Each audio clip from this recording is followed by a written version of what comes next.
Imagine stepping up to a barbell loaded with like 400 pounds. Yeah, that's a serious amount of weight. Right. Your grip is locked, your lats are engaged, your spine is just perfectly braced. You execute this flawless lift, pulling like 3 times your body weight right off the floor. To anyone watching, you look like the absolute picture of uncompromising structural integrity. Exactly. But simultaneously, behind that display of ultimate physical prowess, you experience a physical failure that is so deeply stigmatized that you will, probably never tell your coach or your training partner or even your doctor about it. Yeah, it's this massive hidden epidemic hiding right in plain sight at the gym. So today, welcome to the deep dive, everybody. We're going to unpack exactly why female powerlifters, CrossFitters, and elite high-impact athletes experience incredibly high rates of stress, urinary incontinence. It's such a fascinating topic because the contrast between the outward armor of an elite athlete and this specific internal vulnerability, well, it challenges everything we assume about what it means to be physically strong. Right. It totally flips the script. And we are digging into a fascinating stack of sources for you today. We've got systematic literature reviews, scoping reviews, detailed biomechanical analyses, and highly specific cross-sectional surveys looking at collegiate athletes and competitive lifters. The data in these sources is just incredible. Our mission today is really to figure out what is happening mechanically, why it's happening, and what it means for you. Yeah, whether you're an elite competitor hitting the platform or you're just, trying to stay active and lift heavy things safely in your garage. Exactly. But to ground us before we get into all the complex biomechanics, we should probably define what stress urinary incontinence, or SUI, actually is in this context. Oh, good call. So essentially, it's an involuntary loss of urine that occurs when the pressure inside your abdomen exceeds the resistance of your urethra. Right. It happens during physical exertion. So for most people in daily life, that means like sneezing or coughing. But for the athletes in our sources, it means jumping, sprinting, or pulling a maximal deadlift. Yeah, and while this is a widespread physiological response, the sports medicine literature highlights just how deeply misunderstood and stigmatized it is. I mean, there is a culture of total silence surrounding pelvic health and athletic performance, which is what makes the raw data from these cross-sectional surveys so striking. The sheer volume of athletes dealing with this is what really makes it a hidden epidemic. Yeah, let's look at those numbers. Female athletes have a 177% higher risk of experiencing SUI symptoms compared to sedentary women. Which is staggering on its own. It is. But then, when the sources isolate specific high-impact sports, the prevalence spikes to numbers that are frankly hard to believe until you actually read the methodology. Right, like the trampoline data. Yes. Up to 80% of athletes in trampolining. Yeah. 80%. And then 75% in volleyball. 73% in CrossFit. And roughly half of all competitive powerlifters are dealing with this right on the platform. It's wild. But beyond just the raw numbers, the scoping reviews capture a really profound behavioral toll. These athletes are fundamentally altering their training and their relationship to their sport just to manage the secret. Yeah, the surveys show women intentionally reducing their training intensity or completely avoiding dynamic movements. Like they'll just stop doing box jumps or double unders entirely. And more alarmingly, from a physiological standpoint, many are intentionally restricting their fluid intake right before and during a competition just to avoid a leak. Which is essentially self-sabotage. Right. Being purposefully dehydrated before you step onto the competition floor directly impairs your cardiovascular output, your muscle function, and your cognitive reaction time. You are literally sacrificing your peak performance just to manage a symptom. And on top of the dehydration, they're adopting all these coping mechanisms, like exclusively wearing black leggings or using pads during competition to hide any potential evidence. It becomes this massive psychological burden they carry alongside the physical weight of their sport. Okay, let's unpack this for a second. Because if up to 80% of a given team is experiencing this, why isn't it talked about constantly at the gym?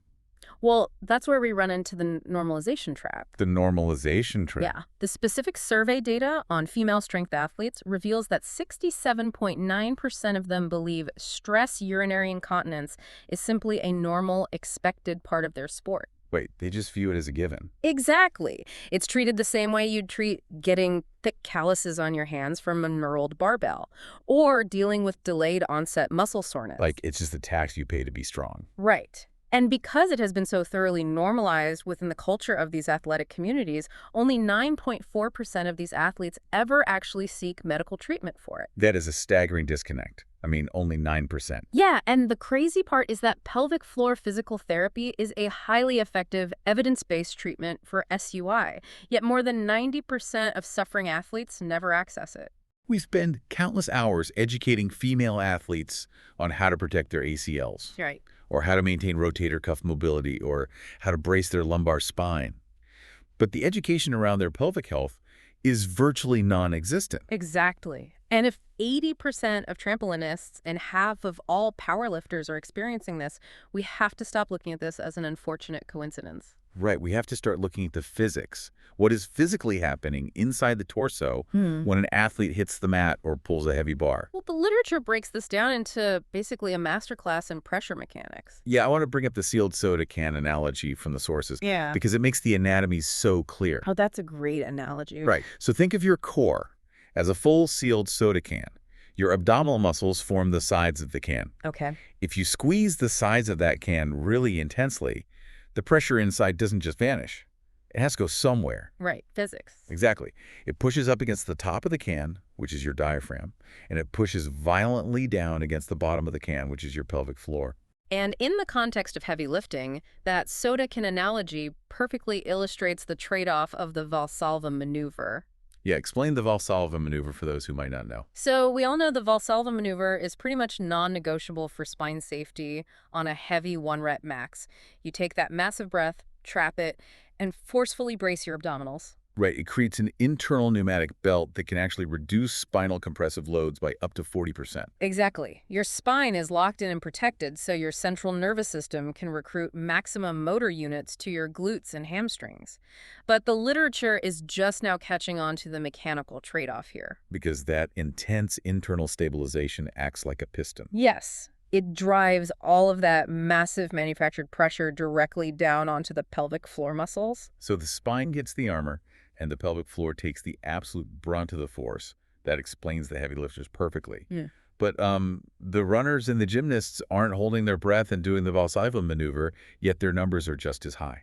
Right. So for the high-impact athletes, the primary culprit shifts from internal bracing to external ground reaction force combined with gravity. Ah, okay. Every time a runner's foot strikes the pavement at a moderate speed, it creates a downward force of 1.6 to 2.5 times their body weight.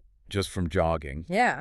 And when you scale that kinetic energy up to high-impact acrobatic sports like gymnastics or trampolining, the physics become extreme. The sources said the peak vertical forces echoing through the body can reach anywhere from 14 to 22.3 times the athlete's body weight. It's 22 times your body weight. I mean, if an athlete weighs 130 pounds, we are talking about nearly 3,000 pounds of force traveling up through her skeletal system in a fraction of a second. It's wild to even try to wrap your head around. The pelvic floor is essentially the dynamic catch basin for the body's internal organs. Right. So it is forced to absorb, stretch, and counteract that massive repetitive kinetic shock wave over and over again, practice after practice, competition after competition. Okay, so this brings me to a logical contradiction that kind of jumped out at me while reading through the biomechanical analyses. Okay, what's that? Well, if a gymnast is repeatedly absorbing thousands of pounds of force, or a power lifter is deadlifting incredible weight, shouldn't she have a pelvic floor of absolute steel? Oh, right. The muscle adaptation paradox. Yes. We know how muscle adaptation works. You subject a muscle to progressive overload, and it hypertrophies. It gets stronger. So shouldn't the muscles of the pelvic floor adapt to the stress just like her quads or her lats do? You know, the sports medicine community operated on that exact assumption for decades. I mean, it makes intuitive sense that strenuous systemic exercise should inadvertently train the pelvic floor muscles to be incredibly resilient. But the actual data reveals a completely different reality. It's completely different. There is a fascinating prospective case control study from Iceland that illustrates this beautifully. Okay, let's talk about the Iceland study. So the researchers took a group of competition-level athletes and compared them directly to a control group of healthy, entirely untrained women. The expectation being that the elite athletes would vastly outperform the sedentary women in any test of muscle strength. Right, that was the expectation. The reality was that the athletes experienced significantly more urinary incontinence. Over 61% of the athletes leaked, compared to only 12.5% of the untrained women. Wow. And when the researchers actually measured the pelvic floor muscle strength using vaginal pressure measurements, the strength levels were virtually identical. Wait, really? Identical? Yeah, they measured the baseline squeeze strength, and both groups were hovering right around 44 hectopascals. So to put that in perspective, the heavy lifting and high-impact training didn't add a single ounce of measurable muscle power to the pelvic floor. Not 1 ounce. The athletes' pelvic floors were no stronger than women who barely worked out, despite thousands of hours of intense training. That is just, it's a crazy statistic. And this specific finding forced researchers to develop two main hypotheses to explain the paradox of the leaking, seemingly unstrengthened athlete, right? Yeah. The first one is referred to in the literature as the hammock hypothesis. Okay, I saw the hammock hypothesis in the notes, and it immediately made me picture an actual woven hammock strung between two trees in a backyard. That's a perfect visual. Like, if you leave that hammock alone, it stays taut. But if you start throwing heavy rocks into it every single day for years, eventually the ropes are going to stretch out, the structural integrity is going to fray, and the canvas is going to permanently sag. Right. Is that essentially what's happening to the connective tissue inside the pelvis? That is exactly what's happening. The pelvic floor is a complex hammock made not just of muscle, but of ligaments and fascial connective tissue. Okay. So according to this hypothesis, the constant massive downward force from those 20G impacts or those 400-pound deadlifts eventually overloads that connective tissue. The fascia gets stretched and fatigued. Exactly. It sustains microtrauma. It is structurally very similar to the mechanical tissue damage that occurs during vaginal childbirth, which explains why we see such high rates of SUI in elite athletes who have never been pregnant. The structural supports basically sag, altering the optimal angle of the urethra. Exactly. But the sources also brought up a secondary theory called the hypertonicity problem. Right, which seemed completely counterintuitive to the hammock idea. Uh-huh. Like, if the hammock is sagging in the first scenario, the second idea suggests the pelvic floor muscles are actually getting too thick and tight, almost like they're overworked and rigid. Right, and that overworking fundamentally changes the nature of the muscle tissue. The intense chronic physical activity does thicken the pelvic floor muscles, but to a fault. How so? The muscles become hypertonic, meaning they are chronically tight, heavily thickened, and overactive even at rest. So it's essentially like a bodybuilder who gets so muscle-bound and tight in their chest and shoulders that they can't even reach behind their own head. Like, they have all the strength in the world, but they've completely lost their functional mobility. Exactly. That lack of flexibility is the core issue. The pelvic floor needs to function like a dynamic trampoline, right? Not a rigid concrete floor. Right. For the sphincter to maintain a seal during a sudden physical impact, the surrounding muscles need to react instantly to sudden pressure spikes. They need elastic recoil. But if they're too tight? If the tissue is rigidly tight and chronically fatigued from being on all the time, it loses its ability to dynamically stretch and bounce back. It can't absorb the shock, the timing gets thrown off, and the system fails. It's a motor control deficit. Yeah. I mean, an elite weightlifter spends years training the neuromuscular drive to her glutes, perfecting the exact sequence of muscle firing to get a bar past her knees. Yeah. But nobody is training her pelvic floor coordination. Right. Continence isn't just about having brute strength down there. It's about those specific muscles firing at the exact right millisecond to counteract the downward force of the barbell. Exactly. If the pelvic floor muscles are hypertonic and exhausted, or if they fire a fraction of a second too late, the internal pressure wins. Wow. The timing aspect really highlights how incredibly complex the body's internal engineering is.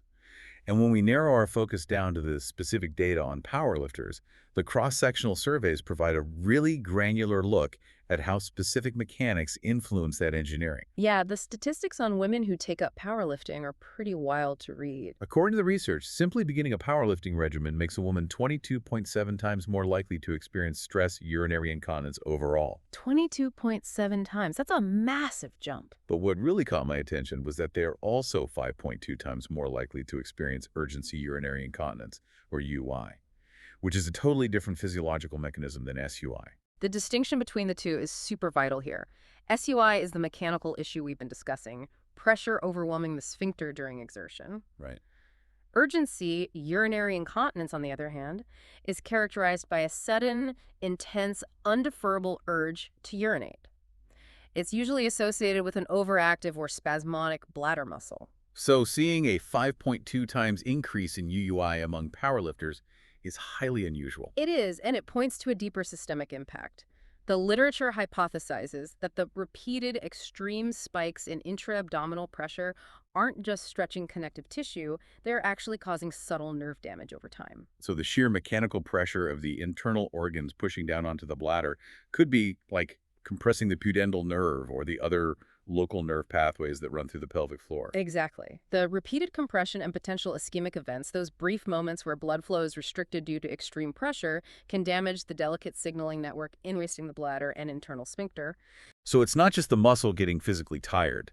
The actual neurological hardware communicating with the bladder is taking a hit from the pressure environment. Exactly. And the sources break down some very specific risk factors for these powerlifters that dictate just how extreme that pressure environment gets. Right, like the lifting belt. The most prominent risk factor identified across the literature is the use of a rigid lifting belt. The lifting belt basically takes the soda can analogy and amplifies it. When a lifter wraps a stiff 4-inch leather belt around their abdomen, they are artificially clamping down on the walls of that can. Okay, I see where this is going. The belt provides a rigid, unyielding wall for the abdominal muscles to push against. This drastically increases the maximum intra-abdominal pressure a lifter can generate, which, again, is the whole point for spinal stability. But that massive surplus of internal pressure has to escape. Right. Upward escape is blocked by the diaphragm and the closed glottis holding the breath. So the only pathway left for the pressure to travel is straight down. Straight down. The belt turns a regular piston into a high-pressure hydraulic press aimed directly at the pelvic floor. The sources also highlight that the specific stance used during a deadlift triggers significantly more urinary incontinence than the bottom of a heavy squat. Why is that? The biomechanical angle of the torso dictates the vector of the pressure. So think about the hinge angle required to pull a barbell off the floor. Okay, so you're bent over. Right. In a deadlift, the lifter's torso is leaning heavily forward, and the core is bracing intensely to prevent spinal flexion before the weight even moves. Right. The forward angle of the pelvis, combined with that massive pretension, creates a direct line of pressure right down into the anterior portion of the pelvic floor, right where the bladder and urethra sit. Oh, wow. A squat, while heavily loaded, often maintains a more upright pelvic posture, distributing the downward force slightly differently. That makes total sense. Add in the fact that athletes are pushing for absolute one-rep maximums, where the Valsalva maneuver is held the longest and forced the hardest, and you have a perfect storm for structural overload. Exactly. And other risk factors the sources noted include older age and a history of vaginal birth, which aligns seamlessly with what we already know about baseline connective tissue elasticity and general pelvic floor health. You know, with all these intimidating statistics, a 22-fold increase in risk, the potential for subtle nerve damage, thousands of pounds of kinetic force, it would be easy to conclude that the sports medicine advice should be for women to stop lifting heavy weights or step away from high-impact sports altogether. It would be easy, but it would be wrong. Right. Because the sources highlight a seemingly contradictory but incredibly hopeful finding buried in the powerlifting data. This is my favorite part of the research. Yeah, the studies show that a narrow majority of the women surveyed actually reported an improvement in their daily life SUI symptoms after they took up powerlifting. Let me just repeat that, an improvement. So a woman might experience a leak during a maximum effort deadlift on the platform, but she is leaking significantly less when she seizes at work or picks up her kids at home. This is the most crucial takeaway from the entire body of literature. It all comes down to neuromuscular adaptation. Okay, walk us through that. If an athlete learns how to actively coordinate and intentionally engage their pelvic floor during heavy lifts, that muscle group acts like any other muscle in the body under a load. It adapts. It adapts. It becomes more functional and resilient. So instead of relying entirely on the hard breath holding of the Valsalva maneuver, the experts in these reviews recommend integrating dynamic breathing and bracing strategies. Yeah, for example, teaching an athlete to exhale on exertion. When you forcefully exhale as you push the weight up, you are giving that intra-abdominal pressure a literal release valve. Exactly. The pressure escapes upward through your open airway rather than forcing its way downward. Combining that conscious pressure management with active pelvic floor coordination fundamentally changes the outcome. You basically teach the brain to fire the pelvic floor muscles at the exact right millisecond before the load is moved. And when you train that coordination under the heavy stress of a barbell, the pelvic floor becomes highly responsive. That strength training actually protects your continence in daily life because you've built functional reactive resilience. 100%.